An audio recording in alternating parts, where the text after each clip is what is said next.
এই যে সৌদি আরবের এটিএম বুথ থেকে রাত্রি বাজে 2টা টাকা তুলতে আসছে। বুঝেন তাইলে এই দেশের এটিএম এর কি সিস্টেম, কত সুন্দর একটা সিস্টেম। এখানে এসি চলতেছে, সার্বক্ষণিক এসি চলে, 24 ঘন্টা খোলা থাকে। এই দেখেন, কারণ আমরা টাকা ঢুকাবো, এখানে 3000 রিয়াল ঢুকাইতেছে। দেখছেন কি সিস্টেম? ও মিয়া মিয়া সিস্টেম। হ্যাঁ সাদিক, কে মিয়া মিয়া সিস্টেম না? হলো সৌদি আরবের কত ভিআইপি সিস্টেম দেখেন।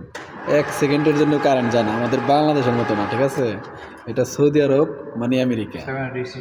বর্তমান সৌদি আরব হচ্ছে আমেরিকা সিস্টেম একদম। দেখছেন ভিআইপি ভাবে আমরা টাকাটা ঢুকিয়ে দিলাম, টাস করে নিয়ে গেল। আর এইখানে দেখেন সার্বক্ষণিক এসি চলে। বুঝতে পারছেন কি এটা কোন দেশ? সার্বক্ষণিক এসি চলে। টাকা দেওয়া হয়ে গেছে, রিসিপ্টটা দাও তো। এই যে রিসিপ্টটা এসে পড়ছে, দেখছেন একদম সাথে সাথে। এখন আমরা চলে যাবো ইনশাল্লাহ।